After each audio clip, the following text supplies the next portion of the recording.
यहाँ पर ज़ेब्रा और विल्डविस्ट का बड़ा झुंड टहलते हुए कहीं पर जा रहा था। तभी वहाँ पर एक शेरनी आ जाती है और शेरनी के आते ही सभी जानवर तितर-बितर हो जाते हैं और शेरनी ज़ेब्रा के एक बच्चे को दबोच लेती है और उसके गर्दन में दाँतों को गड़ाने लगती है। तभी वहाँ पर ज़ेब्रा की माँ आ जाती है, अपने बच्चे को मुसीबत में देखकर शेरनी से लड़ने लगती है और शेरनी को हटाने की कोशिश करती है। इससे बात नहीं बनती तो शेरनी पर एक जोरदार किक मारती है।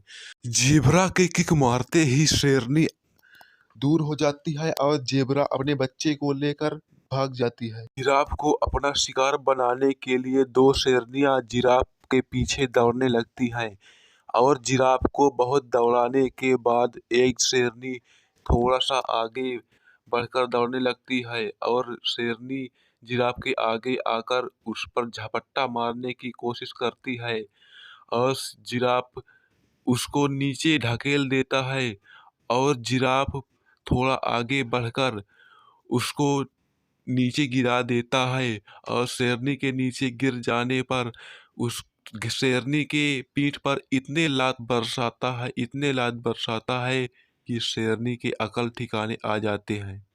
पर एक शाही शेरनियों के झुंड के बीच में फंस चुका है। ये मामला इतनी देर तक चलता है और स्याही अपने शरीर की सुरक्षा करने के लिए अपने कांटों को फैला लेती है। सुबह से ये मामला चलते चलते रात हो जाती है और तब भी ये स्याही शेरनियों के झुंड में फंसी हुई है और अपनी जिंदगी और मौत के बीच में जूझ रही है।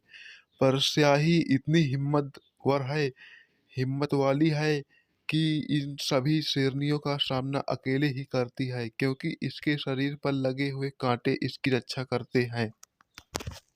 यहाँ पर एक लेपर्ड भी एक स्याही का शिकार करने के लिए परिश्रम कर रहा है। हालांकि आपको बता दें, स्याही लेपर्ड को बार बार पीछे ढकेल देती है क्योंकि इसके कांटे इतने मजबूत है कि लेपर्ड की हिम्मत भी नहीं होती कि इसको छू सके और लेपर्ड अपने हौसले को बढ़ाते हुए इस पर वार तो करने की कोशिश करता है, पर बार बार ये पीछे हट जाता है और घायल भी हो जाता है और थोड़ी ही देर बाद इस पर हमला और दोबारा से करने की कोशिश करता है और कुछ समय बीतने के बाद ये लेपर्ड मर जाता है। शाही पर हमला करने के बाद ये लेपर्ड अपनी जान से हाथ धो बैठता है। आप यहाँ पर देख सकते हैं। यहाँ पर एक ईगल की नज़र एक सांप पर पड़ जाती है और ईगल सांप के पास आते ही उसको अपने पंजे से जकड़ लेता है और सांप झटपटाता है और ईगल भी उसको अच्छी तरह से पकड़ जख्मी करने के बाद उसके सर को पकड़कर दाब लेता है और थोड़ी ही देर बाद ईगल उसको लेकर के आसमान में उड़ जाता है और अपनी भूख मिटाता है। यहाँ पर एक इम्पाला तालाब में पानी पी रहा था और वहाँ पर थोड़ी ही देर में एक शेरनी आ जाती है। इम्पाला तो पहले भागने की एक्टिंग करता है और पलट करके वो जंप लगाकर वहाँ से 9-2-11 हो जाता है। भैंस का एक छोटा बच्चा हाइना के झुंड में फंस जाता है और तभी हाइना उसके मांस को नोच नोच कर खाने लगती है। ये पूरा मंजर उसकी माँ देख रही थी, पर माँ तो माँ ही होती है, चाहे जानवर की हो या इंसान की माँ। बच्चे को बचाने की कोशिश तो करती है, पर उसके मन में ये डर बसा रहता है कि हाइना भी उसको कभी भैंस हाइना की ओर बढ़ती तो है, पर उसका आक्रामक रूप ऐसा हो जाता है कि हाइना भी थोड़ी देर के लिए पीछे हट जाते हैं, पर थोड़ी ही देर में हाइना भी भैंस को पीछे हटा देते हैं और कुछ समय के बाद उस भैंस का बच्चा मर जाता है। भैंस दूर खड़ी हो जाती है और तभी सभी हाइना मिलकर शिकार का मजा लेने लग जाते हैं।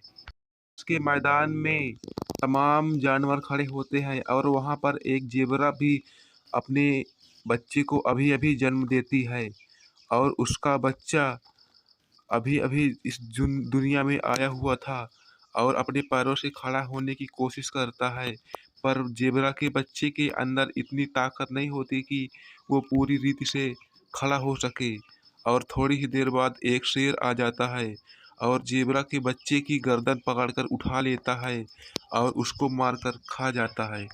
खाने की तलाश में निकले हुए इस चीते की नज़र सामने खड़े विल्डबीस्ट के बच्चे पर पड़ जाती है। दरअसल बात ये है कि ये चीता बहुत भूखा होता है और सामने एक विल्डबीस्ट का बच्चा दिख जाता है और ये अपनी भूख को कंट्रोल नहीं कर पाता और विल्डबीस्ट के बच्चे को दौड़ा लेता है। और विल्डबीस्ट का बच्चा उसका सामना थोड़ी देर तक तो करता है। ये देर में चीता इस विल्डबीस्ट के बच्चे को जमीन पर पटक देता है और उसके गर्दन में अपने दांतों को गड़ाने लगता है और विल्डबीस्ट का बच्चा झटपटाते हुए अपनी मौत से हाथ धो बैठता है। शेरनी अपने बच्चों के साथ घूमने के लिए निकली होती है, तभी वहां पर दो शेर आ जाते हैं और शेरनी को अपनी रानी बनाना चाहते हैं और शेरनी को ये बात पसंद नहीं आती। तभी शेरनी शेरों पर गुर्राने लगती है और दोनों शेर शेरनी के बच्चे को मारने के इरादे से आगे बढ़ते हैं। शेर एक ऐसा जानवर है जो आसानी से हार नहीं मानता और एक शेर शेरनी को बिजी रखता है और थोड़ी ही देर में दूसरा शेर शेरनी के बच्चे को मार डालता है और जब तक शेरनी अपने बच्चे तक पहुंचती है बहुत देर हो चुकी होती है और शेरनी बहुत जोर जोर विलाप करती है। ऐसी ही वीडियो को देखने के लिए हमारे चैनल को सब्सक्राइब कीजिए। जो नीचे लाल कलर का बटन दिखाई दे रहा है उसको दबाकर चैनल को सब्सक्राइब कर लीजिए और घंटी को भी दबा देना ताकि इससे भी अच्छी वीडियो सबसे पहले आपको देखने को मिले। वीडियो को देखने के लिए धन्यवाद और पूरा वॉच करने के लिए खासकर धन्यवाद करता हूँ। आज के लिए इतना ही, कल फिर मिलेंगे एक नई वीडियो के साथ।